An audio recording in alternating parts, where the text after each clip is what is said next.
بسم اللہ الرحمن الرحیم۔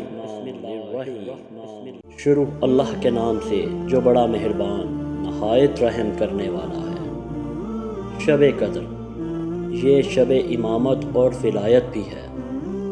اللہ تعالیٰ قرآن مجید میں ارشاد فرماتے ہیں کہ لیلۃ القدر یعنی شب قدر 1000 مہینے سے افضل ہے۔ 1000 مہینہ 83 سال بنتے ہیں، یعنی ایک رات کی عبادت 83 سالوں کی عبادت سے افضل ہے، کیونکہ قرآن اس رات میں نازل ہوا ہے۔ قرآن مجید کے نازل ہونے میں خود قرآن مجید بشارت دیتا ہے کہ قرآن ماہ مبارک رمضان میں شب قدر میں نازل ہوا ہے، اور یہ نزول 2 طرح کا ہے۔ ایک نزول دفعی یعنی ایک بار نازل ہوا، شب قدر میں پیغمبر اکرم صلی اللہ علیہ وآلہ وسلم کے قلب مبارک پر ایک ساتھ نازل ہوا، اور دوسرا نزول تدریجی ہے، جو کہ پیغمبر اکرم صلی اللہ علیہ وآلہ وسلم کے 40 کی عمر میں بعثت کے دن نازل ہونا شروع ہوا، اور آن حضرت صلی اللہ علیہ وآلہ وسلم کی عمر مبارک کے 63ویں سال تک نازل ہوتا رہا ہے، جو کہ 23 سال نازل ہوتا رہا ہے۔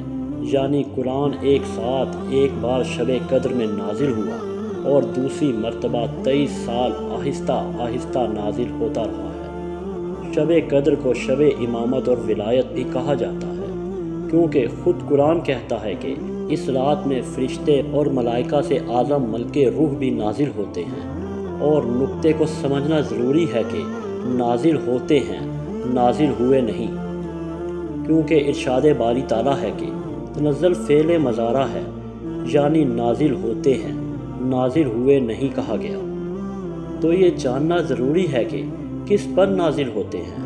آپ اور مجھ پر فرشتے نازل نہیں ہوتے ہیں۔ پیغمبر اکرم صلی اللہ علیہ وآلہ وسلم کے زمانے میں تو آن حضرت صلی اللہ علیہ وآلہ وسلم پر نازل ہوتے تھے۔ آن حضرت صلی اللہ علیہ وآلہ وسلم کے بعد کس پر نازل ہوتے ہیں؟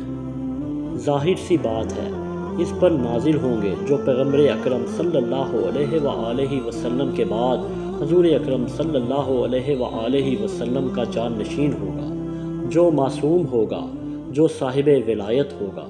جی ہاں، پیغمبر اکرم صلی اللہ علیہ وآلہ وسلم کے بعد حضرت علی ابن ابی طالب علیہ السلام پر نازل ہوتے ہیں، اور حضرت علی علیہ السلام کے بعد حضرت حسن مجتبیٰ علیہ السلام، اور آپ کے بعد حضرت امام حسین علیہ السلام پر، اور آپ کے بعد حضرت علی زین العابدین، اور آپ کے بعد حضرت محمد باقر، اور آپ کے بعد حضرت جعفر صادق علیہ السلام، اور آپ کے بعد حضرت موسیٰ کاظم علیہ السلام، اور آپ کے بعد حضرت علی رضا علیہ السلام، اور آپ کے بعد حضرت محمد تقی، اور آپ کے بعد علی نقی علیہ السلام، اور آپ کے بعد حسن عسکری علیہ السلام، اور آپ کے بعد قطب عالم امکان مہدی آخر الزمان علیہ السلام کی خدمت میں حاضر ہوتے ہیں، اور انسانوں کے سال بھر کے مقدمات بیان کرتے ہیں۔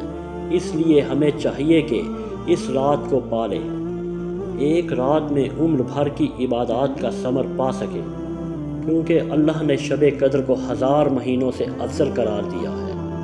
شب قدر کی رات 1000 مہینوں سے افضل ہے۔ 1000 مہینہ یعنی 83 سال، یعنی ایک اچھی عمر۔ اس لیے چاہیے کہ اپنے لیے سعادت کی زندگی اللہ سے طلب کریں، جس زندگی میں دنیا میں آباد ہو کر آخرت بھی آباد ہو۔ اللہ تعالیٰ نے انسان کو اپنی تقدیر بنانے یا بگاڑنے کا اختیار خود انسان کے ہاتھ دیا ہے۔ جو سعادت کی زندگی حاصل کرنا چاہے گا اسے مل جائے گی، اور جو شقاوت کی زندگی چاہے گا اسے حاصل ہو جائے گی۔ اللہ رب العزت سورہ یونس میں فرماتے ہیں کہ لوگو، اس میں کوئی دو راہ نہیں ہے کہ تمہاری سرکشی صرف تمہیں نقصان پہنچائے گی۔ جو کوئی سعادت کا طلبگار ہے وہ شب قدر میں صدق دل کے ساتھ اللہ کی بارگاہ میں توبہ کرے، برائیوں اور برے اعمال سے بیزاری کا عہد کرے گا، اللہ سے اپنی خطاؤں کے بارے میں دعا اور راز و نیاز کے ذریعے معافی مانگے گا، یقیناً اس کی تقدیر بدل جائے گی۔